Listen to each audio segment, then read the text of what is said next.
Bismillah. Assalamualaikum warahmatullahi wabarakatuh.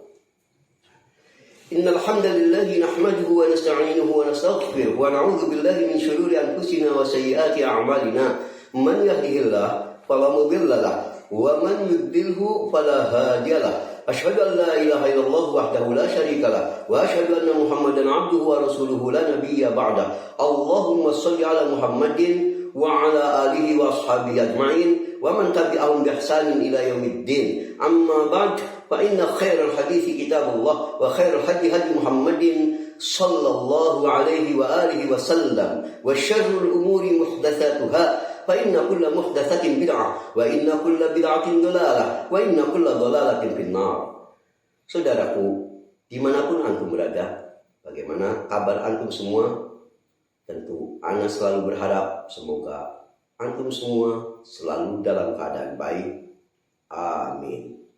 Saudaraku, kajian kali ini merupakan serial dari apa yang telah ana sampaikan pada kajian sebelumnya, yaitu silsilah menyingkap syubhat dan talbis Idrus Ramli atas dakwah Ahlus Sunnah wal Jamaah Salafiyun.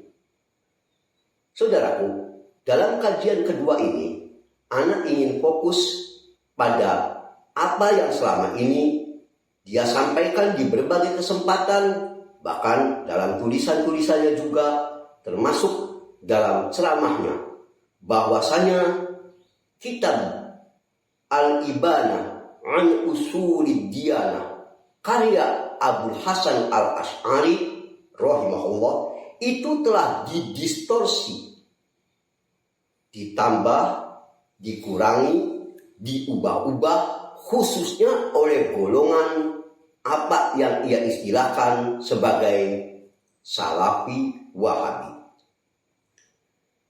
Benarkah tuduhan itu? Dalam kesempatan kali ini, ana ingin menjelaskan spesifik kepada antum betapa orang ini selalu kalau keluar dari mulutnya hampir-hampir tak lepas dari fitnah, ucapan-ucapan kotor, keji, pemelintiran, dan dia yang sebetulnya telah banyak melakukan distorsi itu sendiri. Mengawali bahasan kali ini, maka karena ini kaitannya tentang apa dan bagaimana sebetulnya kitab Al-Ibanah, ana mengawalinya dengan alhamdulillah. Ana sendiri telah mencoba sekurang-kurangnya membaca ada 4 buku atau kitab Al-Ibanah ini dari 4 macam atau 4 penerbit. Yang pertama kitab matan dari Al-Ibanah an Usulid Diyanah. Penerbitnya Dar Ibnu Zaidun, Libanon. Ini yang pertama. Cetakan 1, jumlah halamannya 76. Kemudian yang kedua, kitab Al-Ibanah yang ditahqiq oleh Dr. Sholih bin Muqbil bin Abdullah Al-Utsaimin. Penerbit Universitas Imam Muhammad bin Saud. Cetakan 1 tahun 1432 Hijriah. Kitab ini buat anak adalah kitab yang sangat baik, sangat bermutu, sangat ilmiah. Karena sang penulisnya, yakni Dr. Sholih bin Muqbil, maksud anak pentahkiknya, peneliti kitab Al-Ibanah ini, telah melakukan studi banding dengan 6 manuskrip asli kitab Al-Ibanah yang ada di berbagai percetakan. Jadi beliau meraih ini ya dalam rangka memenuhi S3-nya, doktornya, melakukan penelitian khusus kepada kitab Al-Ibanah. Apakah kitab ini benar asli dan bagaimana, apakah ada kekontradiktifan di dalamnya. Beliau melakukan penelitian khusus yang lalu beliau susun dalam kitabnya tadi Al-Ibanah an Usulid Diyanah dengan tahqiq oleh beliau sendiri. Dan ini kitab ini yang paling akan sering Anda jadikan rujukan dalam kajian ini. Jumlah halamannya ini 744 halaman. Yang ketiga, kitab Al-Ibanah yang ditahqiq dan ditaklif serta dikasih takdim kata pengantar oleh Dr. Fauqiyah Husain Mahmud, penerbit Dar Al-Ansar. Kitab ini terdiri atas 2 jilid yang dibuat dalam 1 buku. Total halamannya 538 halaman, cetakan pertama tahun 1397 Hijriah. Dan yang terakhir, kitab Al-Ibanah yang ditahqiq, ditakhrij dan ditaklif catatan kaki oleh Bashir Muhammad Uyun, penerbit Maktabah Darul Bayan dan Maktabah Muayyan. Cetakan ketiga 1411 Hijriah, jumlah halamannya 194. Saudaraku, azani Allah wa iyyakum. Kitab Al-Ibanah ini dalam masalah apakah benar kitab ini karya Abul Hasan Al-Asy'ari rahimahullah atau bukan, dan bagaimana sikap manusia atas kitab Al-Ibanah, maka pada garis besarnya terbagi atas 2 golongan. Golongan pertama adalah kelompok yang tidak meyakini kitab ini asli karya Abul Hasan Al-Asy'ari. Jadi mereka meragukan. Mereka menduga kitab Al-Ibanah ini bukan karya Abul Hasan Al-Asy'ari rahimahullah. Salah satu yang melontarkan dalam tanda petik isu ini adalah Abdurrahman Badawi, sebagaimana bisa kita simak dalam Madzhabul Islamiyyin halaman 533. Maka jawaban atas masalah ini bagi yang meragukan bahwa kitab Al-Ibanah an Usulid Diyanah ini karya asli Abul Hasan Al-Asy'ari, bahkan karya terakhir beliau, jawabannya bisa kita lihat dari beberapa sisi. Saudaraku, sebetulnya dari dulu sudah ada orang yang juga mencoba membuat keraguan atas kitab Al-Ibanah ini. Mereka tidak mempercayai kitab ini memang tulisan tangan asli Abul Hasan. Kelompok ini dimotori oleh kelompok Jahmiyah.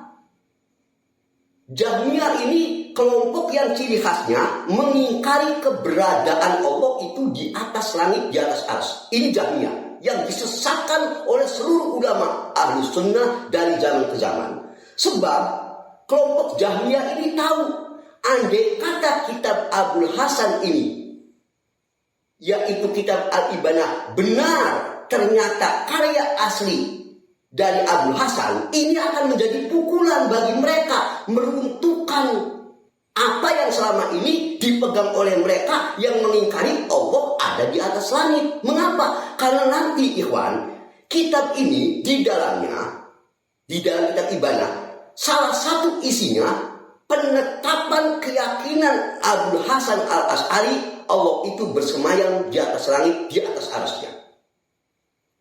Kalau antum yang punya kitabnya silakan baca. Makanya Jahmiyah mencoba ngotot. Pertama ngingkari dulu, ini bukan karyanya Abul Hasan Al-Asy'ari.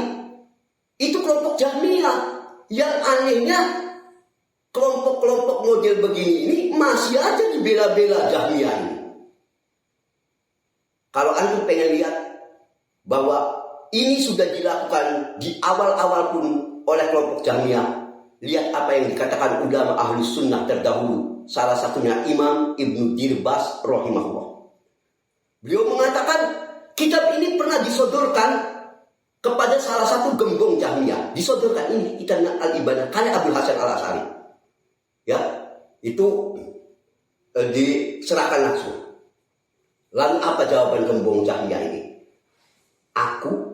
tidak pernah mendengar sama sekali Abul Hasan Al-Asy'ari menyusun kitab Ibanah. Ketidaktahuan dia dijadikan alasan kitab ini bukan karya Abul Hasan. Aneh, kalau dia nggak dengar, budak sendiri lah. Tapi bukan harus mengingkari. Dia nggak tahu, itu urusan dia nggak tahu. Tapi tadi dia tahu. Taunya apa? Kalau saya menerima ini akan meruntuhkan akidah sesatnya Jahmiyah ini. Makanya ditolak dulu. Masa iya ini karya Abul Hasan Al-Asy'ari, kitab Ibanah ini ditolak. Lihat dalam risalah Adzab an Abil Hasan Al-Asy'ari rahimahullah halaman 131. Ya, ini. Kemudian bagaimana mungkin akan kita meragukan bahwa kitab Al-Ibanah ini asli karya Abul Hasan Al-Asy'ari, padahal ulama dari dulu zaman ke zaman semua meyakini kitab ini asli, benar, original karya Abul Hasan Al-Asy'ari. Dari zaman ke zaman, dari ulama dulu sampai zaman ini meyakini, tidak ada yang meragukan kecuali golongan ahlul dhalal yang sesat. Anak akan sebutkan secara ringkas nama ulama dari zaman ke zaman, ini tidak semua bahkan, anak hanya sebut sebagian aja, yang meyakini benar kitab ini karya Abul Hasan Al-Asy'ari. Anak sebutkan secara ringkas nama ulamanya dan ada di kitab apa. Pertama, Ibnu Asakir rahimahullah, ini ulama terdahulu, telah memastikan benar kitab ini karya Abul Hasan Al-Asy'ari. Ini dapat kita lihat dalam At-Tabyin halaman 152. Kemudian Nasiruddin As-Sijzi juga menetapkannya. Bisa dilihat dalam Bayan Talbis Al-Jahmiyah juz 1 halaman 142 sampai 143. Ibnu Taimiyah dalam Majmu' Fatawanya juz 6 halaman 359. Imam Baihaqi bahkan dalam kitabnya Al-I'tiqad halaman 204. As-Sobuni, siapa yang tidak mengenal Imam Ahlu Sunnah As-Sobuni? Bahkan kata Ibnu Asakir rahimahullah, saking senangnya Imam As-Sobuni atas kitab Al-Ibanah ini, maka kemanapun beliau pergi, kitab ini tak pernah beliau tinggalkan. Karena kitab ini kitab yang sangat bagus. Lihat penjelasan ini dalam kitab At-Tabyin halaman 39. Abu Bakar As-Sam'ani, lihat dalam Bayan Talbis Al-Jahmiyah juz 1 halaman 136. Imam Nawawi rahimahullah, bahkan beliau, kata Az-Zahabi rahimahullah, sempat menulis dengan tangan beliau sendiri, menyalin kitab Ibanah ini ditulis ulang oleh Imam Nawawi rahimahullah dengan tangan beliau sendiri. Karena cenderungnya Imam Nawawi atas kitab Al-Ibanah an Usul Ad-Diyanah. Lihat penjelasan ini dalam kitab Al-Ulu juz 2 halaman 1248. Al-Baqilani, ini ulama besar dari mazhab Syafi'i, bahkan menyusun kitab salah atas kitab ini, sampai dibikin salahnya.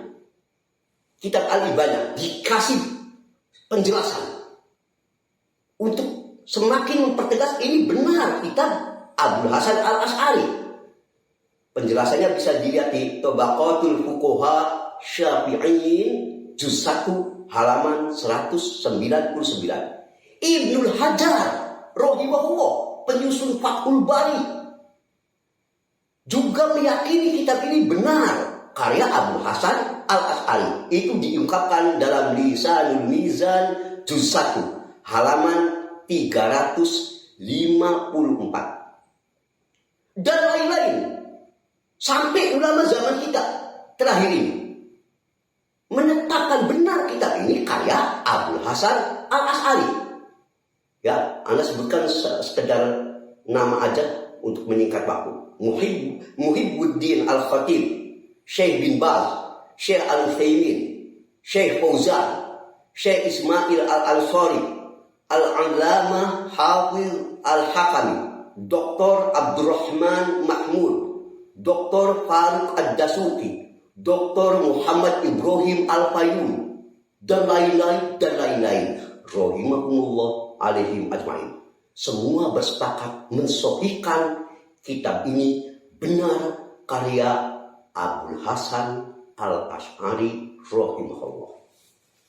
Dengan penjelasan ini, maka tak ada lagi celah golongan Jahmiyah yang mencoba-coba membuat keraguan karena tadi nanti dapat memukul paham sesat mereka, terutama dalam perkara mengingkari Allah di atas langit. Sebab tadi di kitab Al-Ibanah ini salah satu yang disebut nanti masalah meyakini Allah ada di atas langit, ada di atas arsy-Nya. Makanya kelompok Jahmiyah paling semangat untuk menolak kitab ini dulu. Menolak pertama dengan mengingkari penisbahannya kepada Imam Abul Hasan Al-Asy'ari. Ini kelompok pertama, saudaraku.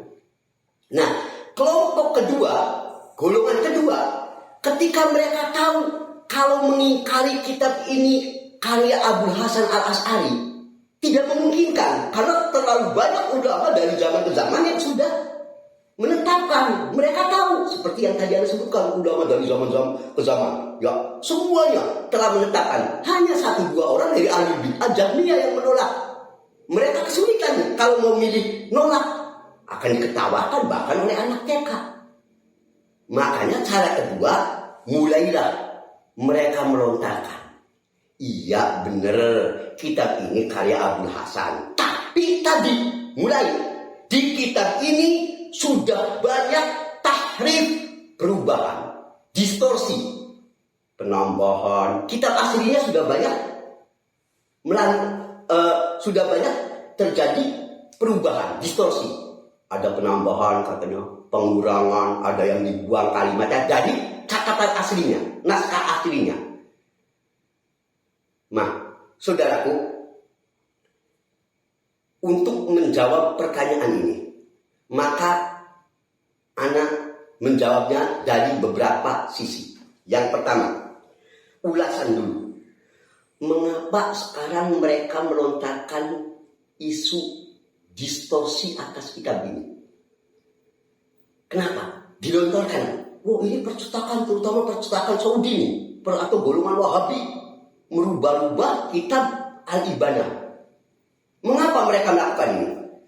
Jawabannya sekurang-kurangnya ada 2 alasan. Pertama, tadi awalnya mereka ini ingin sekali mengingkari kitab ini sebagai karya Abul Hasan. Sebab tadi kalau nanti diterima, membahayakan akidah mereka. Selama ini mereka teriak, kami Asy'ari. Enggak tahunya Imam Asy'arinya berlepas diri pula dari dia. Ini model IR ini. Kalau mau ditolak, ini sikap kalut sebetulnya. Sikap kalut. Bingung mereka ini.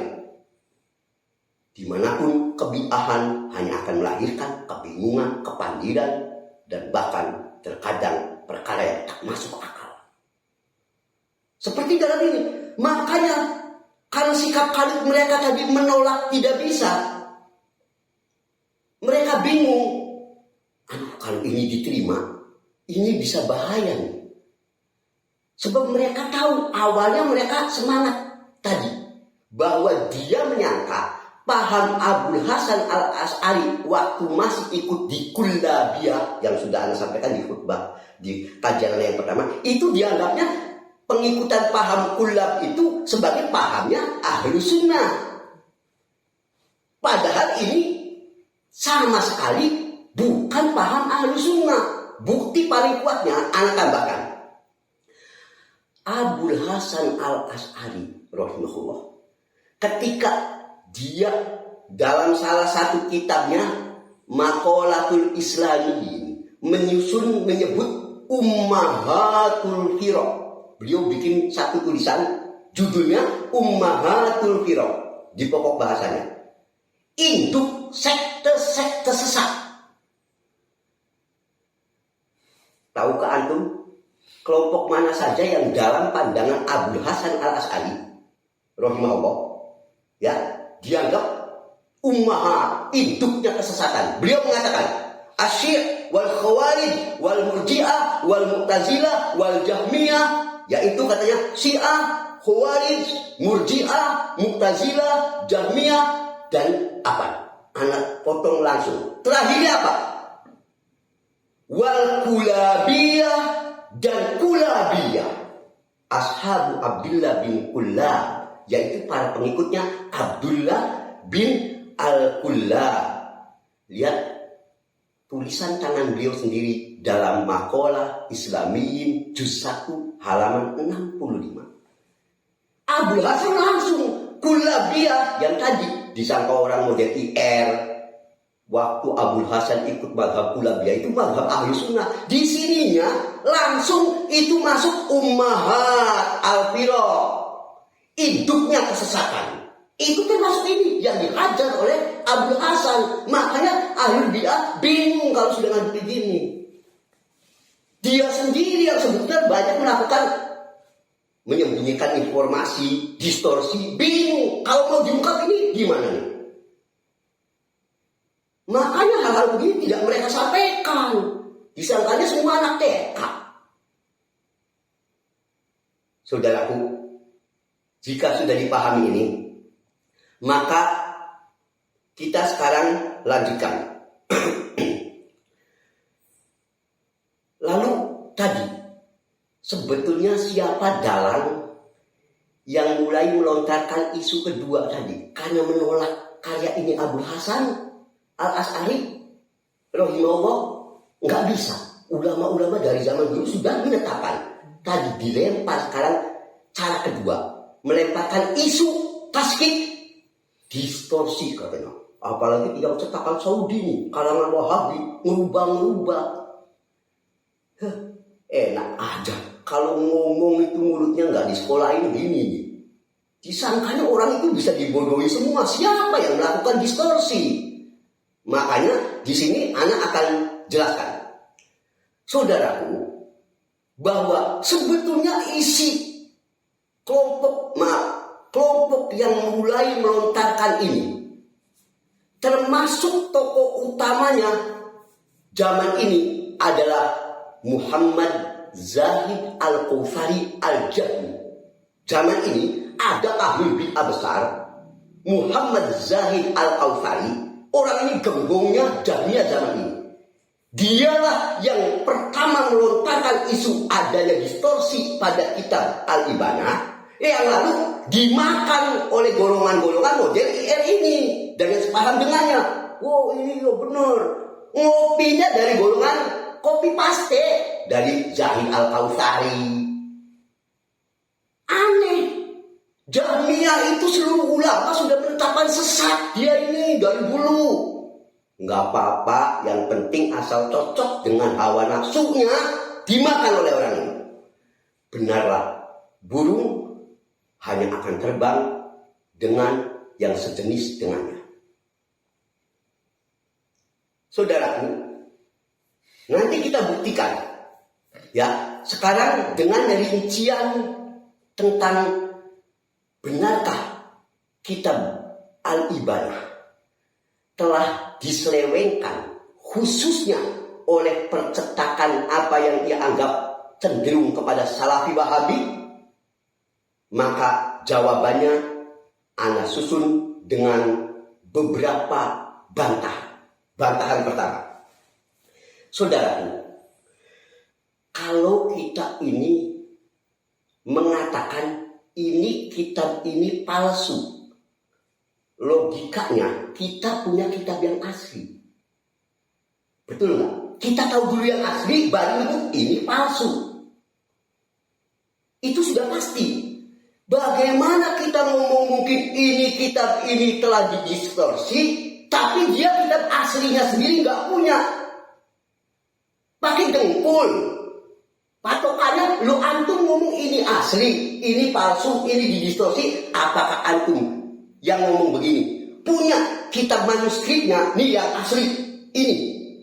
Mana? Dari mana dia dapat ngomong punya yang asli itu? Dari mana? Sudah mengatakan ini kan orang semacam IR ini. Manuskrip yang aslinya mana? Sehingga dengan itu dia ngomong yang cetakan Hindia, yang cetakan Saudi misalkan. Ini palsu. Dia punya yang asli. Orang sekelas ini punya yang asli. Mohon maaf nggak percaya penyelidikan sampai sejauh itu. Paling dia cuma teriak Wahabi, Wahabi. Gitu doang dari dulu. Ini. Nah, saudaraku, ini yang pertama. Jadi kalau dia mau ngomong kitab ini didistorsi, cetakan ini ada kepalsuan, dia harus punya dulu meyakinkan, nih kami punya kitab yang ini yang dijamin tidak ada distorsi. Bawakan bukti ilmiah. Cetakan mana yang dia katakan ini asli, enggak ada distorsinya, murninya kitab ini, mana buktinya? Anak tidak yakin orang sekelas IR ini bisa membuktikan. Nah, tidak yakin. Ya, sebab selama ini dari gaya ngomong juga asal lontar, nggak masuk akal juga. Wah, lempar-lempar aja. Ya, tipenya begitu. Apalagi membuktikan manuskrip. Manuskrip apaan? Nah, ikhwan, itu yang pertama. Ya, bantahan yang pertama. Bantahan kedua. Salah satu tadi yang Anda sampaikan, doktor ahli akidah, doktor bidang akidah, yaitu Dr. Syekh Sholih bin Mukbil bin Abdillah Al-Utsaimin. Kalau beliau saat akan mengadakan penelitian atas kitab Ibanah, karena ini ada beberapa manuskrip, beliau betul-betul langsung cek ada 6 manuskrip kitab yang terkait dengan Al-Ibanah. Beliau teliti semua, 6-6 punya. Yo, orang model IR teriak-teriak ini bertentangan dengan manuskripnya. Yang dianya juga gak punya manuskrip, seolah-olah dia asli-asli mana ente. Kapan nanti melakukan penelitian? Nah, kalau Dr. Sholih bin Mukbil, dia melakukan penelitian. Ya, bahkan dari 6 manuskrip. Di antaranya, ya, yang tersimpan di Darul Kutub Al-Kumiyah Al-Misriyah Al-Kairo. Nomor manuskrip 107 dan 377. Manuskrip Hindia yang tersimpan di Maktabat Jami'ah Utsmaniyah Hyderabad, nomor manuskrip 502. Manuskrip yang tersimpan di Maktabah Al-Zahiriyah, nomor manuskrip 904, dan lain-lain. Ini namanya penelitian manuskrip. Baru kalau sudah ngomong gitu, ini yang asli, ini palsu misalkan, ini yang ada tambahan, ini ada yang pengurangan, pantas karena manuskripnya langsung, lu ente. Manuskrip apa? Ngomong sok ilmiah, ini manuskrip apanya? Manuskrip apanya? Kapan nelitinya? Satu aja gak punya manuskripnya. Sok teriak-teriak manuskrip. Allahul musta'an. Itu bantahan kedua. Lalu nanti benarkah tadi terjadi ya hasil penelitian dari manuskrip yang ada? Ternyata itu tidak seperti itu. Dan nanti akan disebutkan penjelasan selanjutnya. Makanya jangan sok-sokan ilmiah ini manuskrip bertentangan manuskrip. Alah, bertentangan apa? Manuskrip yang ada yang nggak punya satu-satu juga nggak punya. Ngomong teriak manuskrip segala. Kayak tahu gitu. Ya. Yang ketiga, ikhwan, benar. Terkadang antar cetakan ada perbedaan sedikit, tapi bukan esensial. Itu bukan cuma kitab Al-Ibanah. Kalau antum pernah membaca kitab-kitab ini, kalau dia ini ngerti kitab-kitab yang tafsir Ibnu Jarir, misalkan, ya tafsir-tafsir yang lain, kitab-kitab yang lain, itu selalu kalau ada pencetaknya, pentakiknya, terkadang ada perbedaan sedikit redaksi, tapi bukan substansial. Itu sudah jamak di kalangan ahli ilmu, sudah diketahui itu bukan distorsi. Ada mungkin kesalahan percetakan, itu sudah wajar. Itu bukan distorsi. Antum paham nggak mana distorsi? Bisa jadi sumber manuskripnya berbeda. Ana meneliti manuskrip 1, dia manuskrip 2, karena terkadang manuskrip ini tersimpan di beberapa perpustakaan asli. Akhirnya Ana ngeluarin manuskrip 1, antum ngeluarin manuskrip 2, jangan dikatakan ini yang didistorsi, enak aja sama-sama manuskripnya. Gitu. Maka kalau pengen ngomong ada distorsi, harus dengan bukti. Nih, pada cetakan ini ada distorsi. Buktinya, bawakan. Jangan langsung ngomong distorsi. Timbang antum ini model nyimak dari Jahmiyah. Ngomong udah distorsi, kayak neliti langsung. Gitu. Allahul musta'an. Ya, jadi kalau kesalahannya hanya sedikit, ya terkadang ada beda sedikit, itu wajar. Ya, bisa lihat ya dalam kitab-kitab tadi yang diteliti oleh ulama, bahkan dalam kitab tafsir terkadang ada perbedaan sedikit redaksi. Itu wajar, bisa dari masuk sumber manuskripnya. Itu bukan distorsi. Sok ngomong ilmiah nggak paham. Allahul musta'an. Saudaraku, sekarang itu yang ketiga. Yang keempat, bahkan ada yang menarik sekarang. Anak penasaran. Coba contohnya apa sih yang dianggap mereka ada distorsi? Contoh distorsinya yang dalam kasus apa gitu? Yang dianggap ini distorsi. Ternyata setelah Ana baca, justru menunjukkan betapa mereka makin jahil. Allahul musta'an. Contoh, dalam kitab Al-Ibanah, An-Usulid Diyanah, pada saat pembahasan tentang Ainullah, mata Allah, kita tahu Abu Hasan Al-Asy'ari tadi dulu mah beliau tidak menetapkan tentang mata Allah, pada akhirnya beliau iman mata Allah itu punya mata. Beliau tetapkan dalam kitabnya itu. Bagi antum yang punya kitab Ibanahnya silakan dilihat. Anak itu hari ini belum sempat menjelaskan isi kitabnya. Ini Anda berikan deskripsi aja dulu. Ya, nah dicetakan. Ini masalahnya. Dicetakan kitab Ibanah tentang mata Allah ini ada yang tertulis dengan ain. Mata. Ain ini bentuk mufrad, bentuk tunggal. Tapi di penjelasannya ada pula yang menggunakan bentuk musanna, ainain, 2 mata Allah. Jadi yang satu terkadang dicetakan itu tulisnya ainullah, 1 artinya mufrad. Terkadang menggunakan redaksi ainain, 2 musanna. Ini bukan distorsi, bukan sebab apa? Substansinya sama, Allah pokoknya punya mata gitu. Intinya bukan enggak substansial penetapan Allah punya mata. Ya, sebagai contoh, anak akan ini supaya antum juga bisa paham. Bahkan di Quran, Anda jelaskan. Terkadang, bahkan ini langsung, seperti dalam masalah mata Allah. Di Quran, terkadang Allah menggunakan mata ini dalam bentuk mufrad. Ya, jadi mufrad yang diidofahkan. Ya, pada domir mufrad. Bentuknya tunggal. Contoh, surat Toha ayat 39. Di situ dikatakan, walitusna ala aini, supaya kamu diawasi dengan aini. Aini ini mufrad yang diidofkan, bentuk tunggal. Aini tunggal. Ini di Quran. Di satu kesempatan Allah menyebut matanya dengan redaksi aini, mufrad. Nah, di ayat lain Allah menyebut mata dia dengan bentuk jamak. Bisa kita lihat dalam surat At-Tur ayat 48. Wasbir li hukmi rabbik. Sabarlah kamu dalam menunggu keputusan Tuhan. Fa innaka bi ayunina. Sesungguhnya kamu berada dalam pengawasan mata-mata kami. Di sini Allah menggunakan lafaz mata dengan bentuk jamak. Ayun. Di ayat pertama mufrad, ain. Di ayat ini jamak. Jangan-jangan nanti nggak paham lagi. Apa Allah nanti aku ngomong ini tahrif dalam Quran?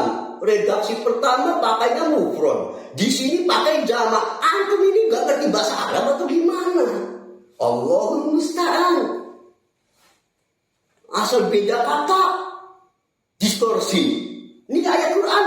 Di satu redaksi Allah pakai mufrad, di satu redaksi Allah pakai jamak. Antum mau distorsi lagi?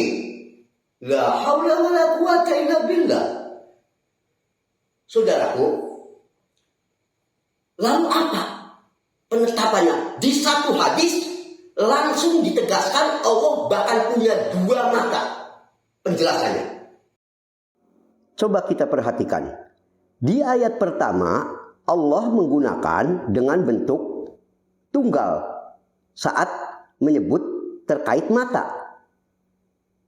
Kemudian di ayat yang barusan ana sebut Allah menggunakan dengan bentuk jamak, yaitu a'yun, mata-mata kami. Apakah ini mau menunjukkan mata Allah itu yang bentuk tunggal berarti mata Allah itu satu? Dan kalau yang bentuk jamak mata Allah itu berarti banyak? Tidak. Bahkan ada hadis yang secara pasti menunjukkan mata Allah itu dua. Ini bukan berarti ada ta'arud, ada distorsi, tidak. Dan ini sudah dikenal kalau yang ngerti bahasa Arab. Penetapan jenis bukan berarti langsung mau menunjukkan batasannya.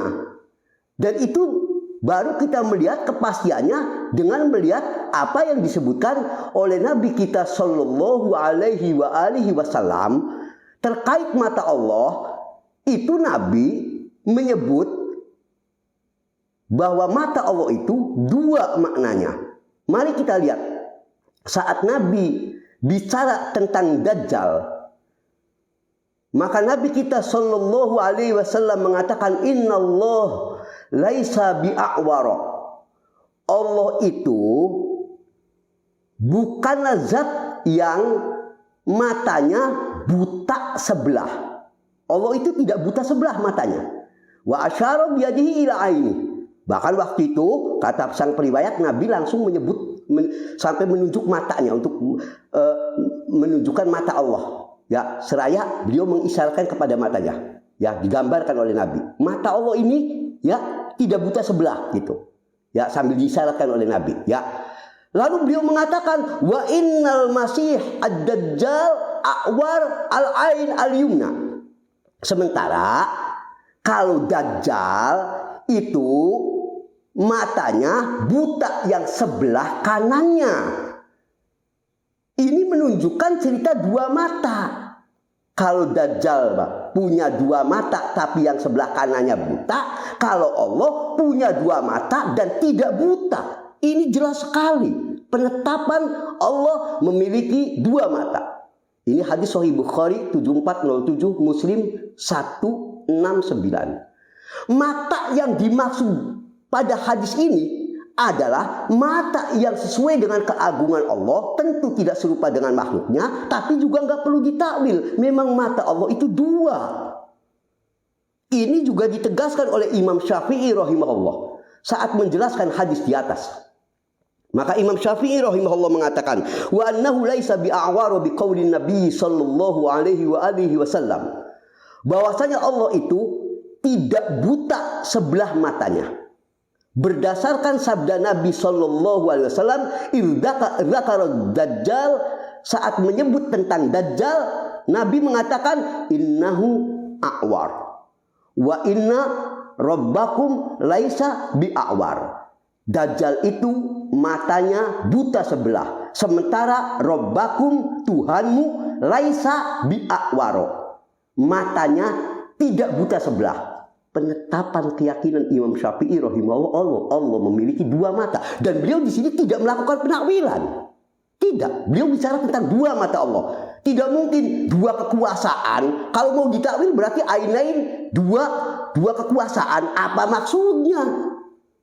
Ini lihat penjelasan dari apa yang dikatakan oleh Imam Syafi'i rahimahullah itu dalam Tabaqatul Hanabilah oleh Al-Qadhi Abu Ya'la Al-Farra juz 2 halaman 269. Bahkan saudaraku, Imam Abul Hasan Al-Asy'ari itu sendiri saat beliau merangkum bagaimana akidahnya ahlu sunnah dan ahlul hadis yang sekarang beliau ikut paham ini. Wa qala ahlu sunnah wa ashabul hadis, telah berkata ahlu sunnah dan ahli hadis tadi, yang lalu Abul Hasan Al-Asy'ari rahimahullah ini beriman dengan ini, mengikuti paham ini. Di antara di situ disebutkan beberapa zatiyah Allah yang wajib diimani. Tahukah kita apa yang dikatakan oleh Abul Hasan Al-Asy'ari rahimahullah?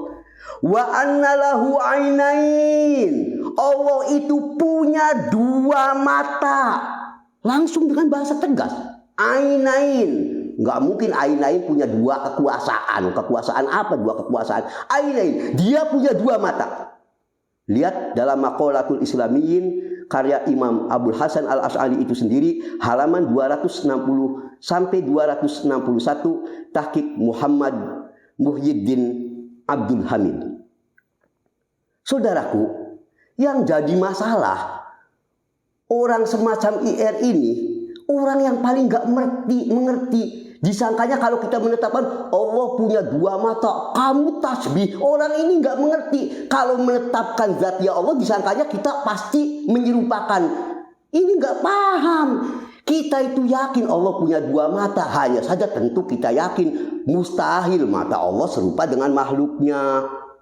Apalagi seperti mataku ini begini, tajsim. Ya nggak mungkin, kalau punya keyakinan begitu ya kafir. Tapi orang ini apa? Pura-pura bodoh atau wallahu alam.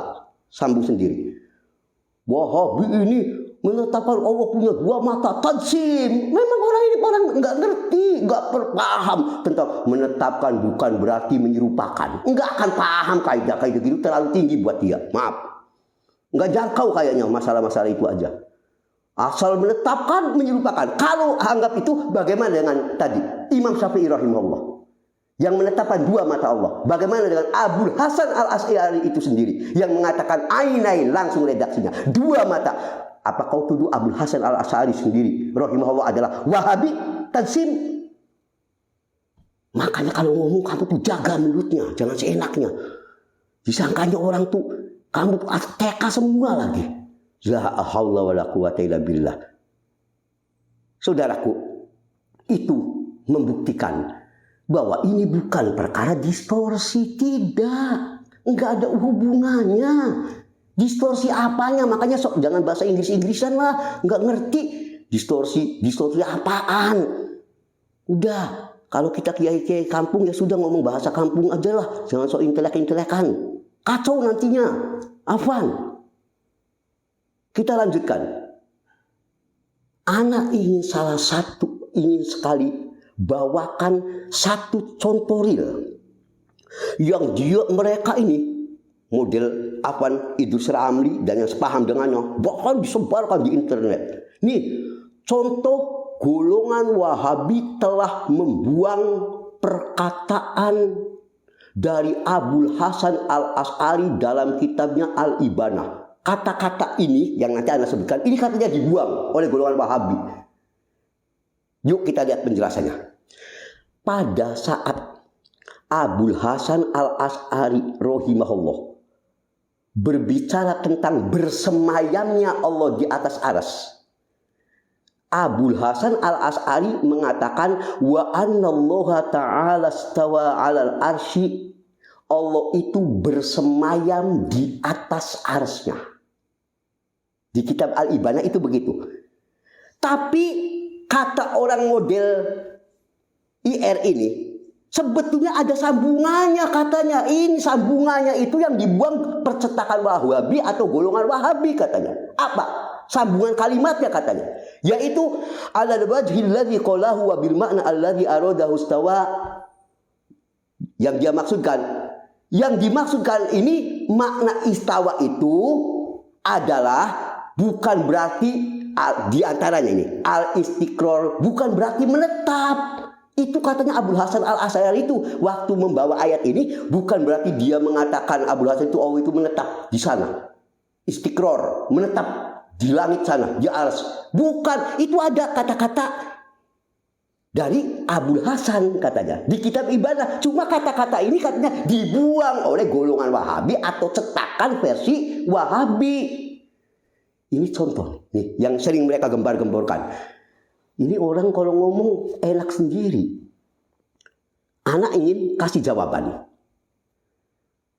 Ya, dicetakan yang dilakukan oleh Dr. Fauqiyah Mahmud yang ia tukil memang begitu. Ada tambahan kata tadi.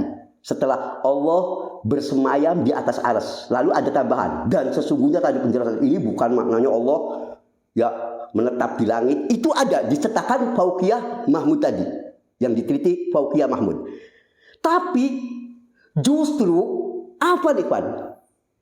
Tambahan kalimat itu bukan dibuang oleh apa yang ia sebut golongan Wahabi membuang tambahan kalimat itu. Bukan. Justru tambahan itu tidak ada pada manuskrip yang lebih valid. Didukung sejumlah bukti. Jadi bukan membuang, dia yang nambahin. Beda, dia nambahin, ngomong orang lain membuang. Aneh kan? Kok membuang? Aslinya memang kata-kata itu nggak ada. Aslinya Allah cuma, Abul Hasan Al-Asy'ari rahimahullah aslinya cuma berkata wa annallaha stawa ala arsyih kama qol, Allah itu bersemayam di atas arsy-Nya sebagaimana firman-Nya dalam surat Toha ayat 5, Ar-Rahmanu 'alal arsy istawa, Allah itu bersemayam di atas arsy. Titik. Titik. Tidak ada tambahan. Wabil makna, maksudnya yang tadi dia klaim dicetakan tadi ada tambahan. Justru tambahan itu tidak ada. Dari mana Ustaz? Bahwa yang lebih kuat tambahan itu justru tidak ada. Sangat banyak bukti-buktinya. Ana sebutkan sebagiannya saja. Ya.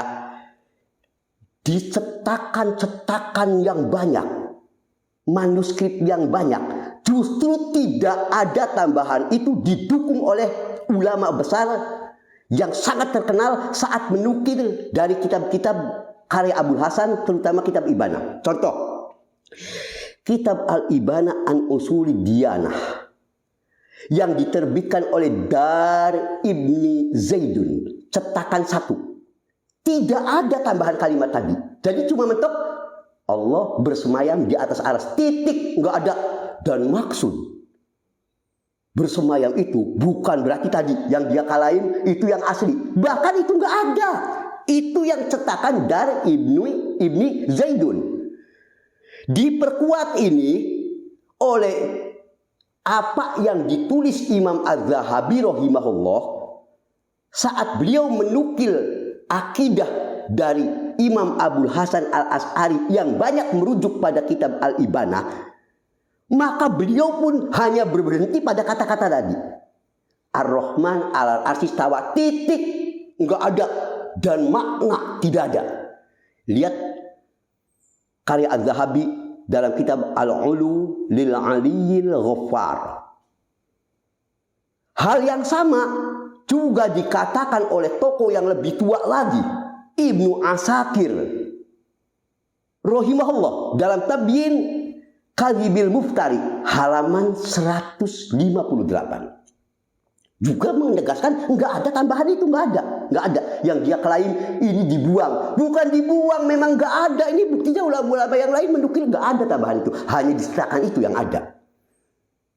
Kok jadi jangan dibalik-balik ya, bukan cuma 3 ulama saja yang tadi ana sebutkan ya, bahwa kata-kata itu hanya sampai itu. Ya, ulama lainnya Ibnu Taimiyah ya yang menjelaskan bahwa itu cuma sampai titik Ar-Rahman 'alal arsy istawa, titik.